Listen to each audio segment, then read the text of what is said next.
Bem, pessoal, vamos de BTC no fim de tarde dessa quinta-feira, 29 de dezembro.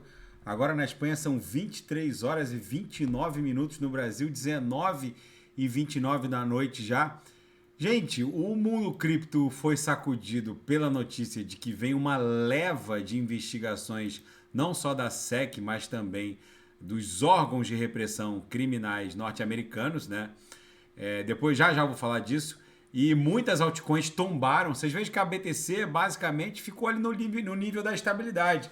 Tá subindo mais 0,35 pela métrica da TradingView, passou boa parte do dia na banda superior da nossa banda de VWAP no intraday, mas algumas altcoins tombaram feio. XRP caiu menos 4,19% até agora, Solana está desabando menos 13,85%, a VAX caindo menos 4%, ou seja, é um cenário de terra arrasada. A Link está caindo muito nesse momento, menos 2,66, perdeu aquele suporte em 5,70, porque vem uma leva de investidas fiscalizatórias e de indiciamentos criminais por parte dos órgãos de repressão criminais norte-americanos. Isso está balançando alguns projetos, algumas altcoins estão sentindo mais do que outras, mas a BTC, que num primeiro momento está imune a essas investidas, porque ela é verdadeiramente a mãe de todas as criptos, goza de uma descentralização brutal, obviamente não pode ser comparada a um security, a um título de valor mobiliário, e não estaria, não seria objeto de uma investida fiscalizatória.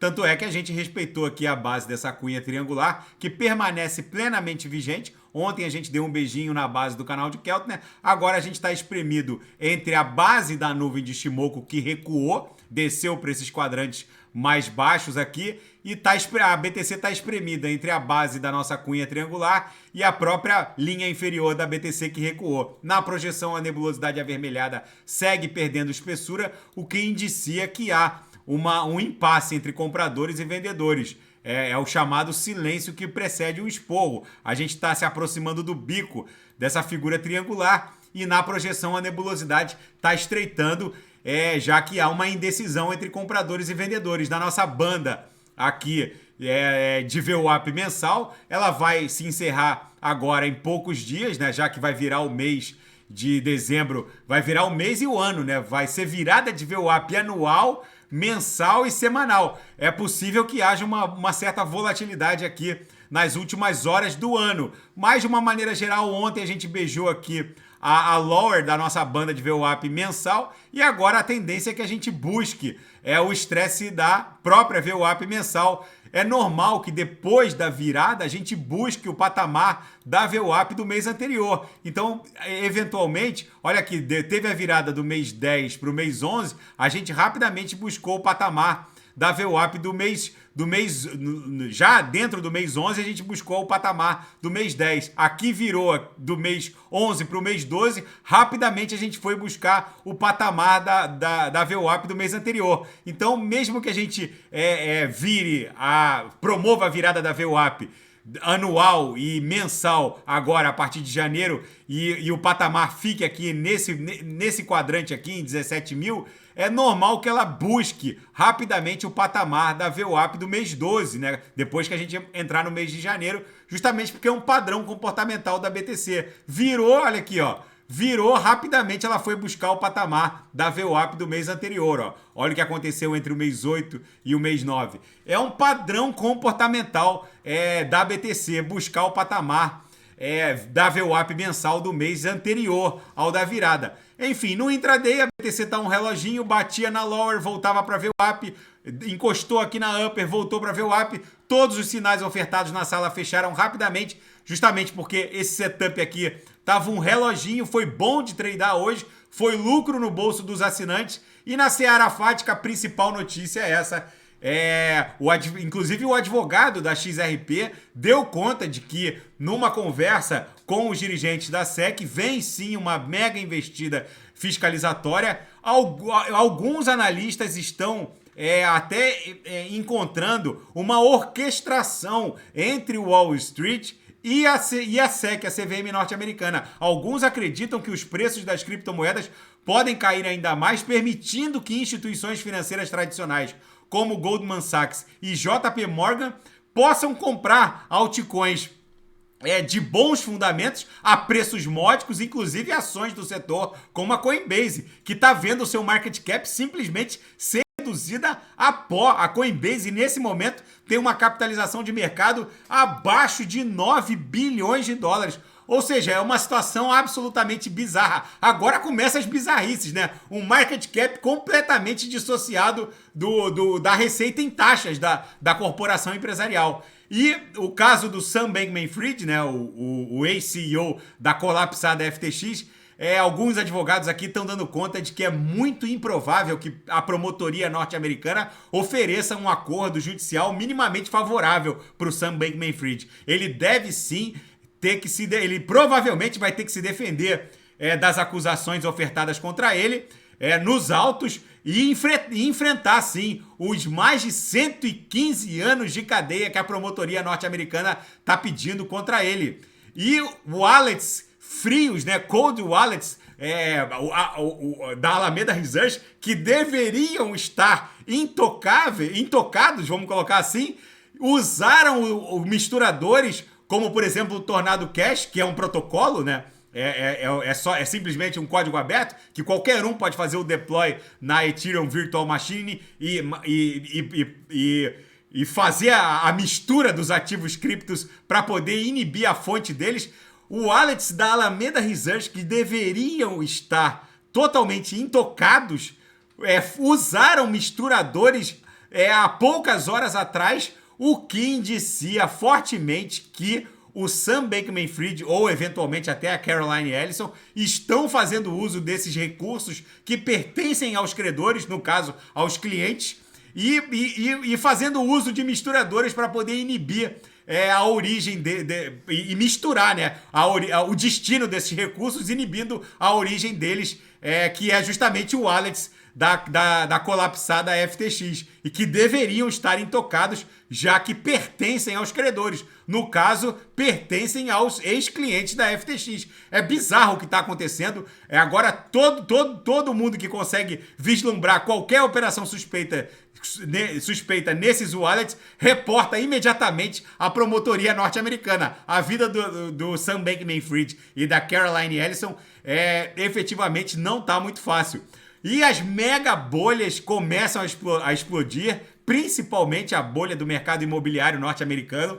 O Fed tem aqui um artigo na Zero Hedge muito interessante, dando conta de que é o Fed o grande maestro dessa orquestra. O Fed dá e o Federal Reserve tira. Em uma tentativa desesperada de ajudar a economia norte-americana a se recuperar da terrível crise do subprime de 2008 e 2009, o Fed empurrou as taxas de juros para um terreno negativo que perdurou até próximo de 2022. Durante o mesmo período, o Fed também criou trilhões de dólares do nada e injetou no sistema financeiro global. Todo esse dinheiro tinha que ir para algum lugar e criou bolhas financeiras colossais, como foi o caso do mercado imobiliário norte-americano e até, em parte, o mercado cripto, que viu projetos sem nenhum fundamento valerem bilhões e bilhões de dólares e acabaram explodindo da noite para o dia. Algumas vozes alertavam que essa tolice do Fed terminaria muito mal, mas essas vozes foram abafadas principalmente por aqueles que estavam super felizes por ter acesso a trilhões de dólares criando riqueza do nada. Obviamente, o Fed puxou o tapete e agora vem a dura realidade, que são as bolhas que começam a explodir. A principal delas é o mercado imobiliário norte-americano, que não para de ver o número de vendas de casas novas, usadas, enfim, em todos os espectros do mercado, tá tudo desabando e é muito provável que vem dias duros pela frente. E agora, nas últimas horas, a Rússia disparou uma salva de mísseis contra a Ucrânia e encerrou qualquer possibilidade de negociação de paz. A Ucrânia relatou que mais de 69 mísseis foram lançados nas últimas horas contra Kiev, principalmente. As estações de metrô estão absolutamente lotadas porque elas funcionam como bunker. Esperamos, sinceramente, que essa crise também humanitária, não só esse imbróglio geopolítico e militar envolvendo Rússia e Ucrânia, esperamos que ela desescale, porque é bizarro e isso pode escalar eventualmente para uma gravidade nuclear. E na capa do New York Times, Pelé, a cara do futebol global, nos deixa. Pelé alcançou fama mundial e ajudou, inclusive, a popularizar o esporte nos Estados Unidos. Pelé jogou no Cosmos.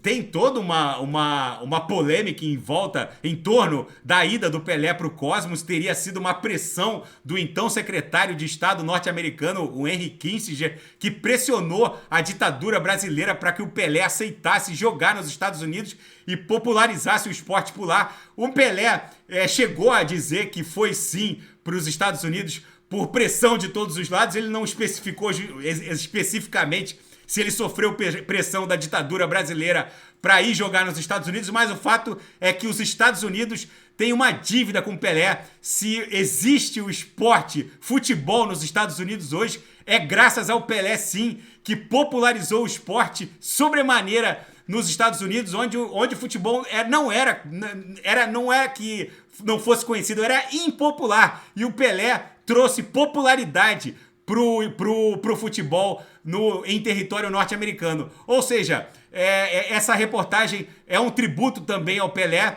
que imortalizado o futebol na sua imagem, levou essa alegria também para os norte-americanos, apesar de não ser um esporte muito popular nos Estados Unidos. Se há algum nível de popularidade, com certeza é graças ao Pelé. Gente, fica esse registro, a BTC está aqui estressando a aresta inferior da nossa cunha triangular.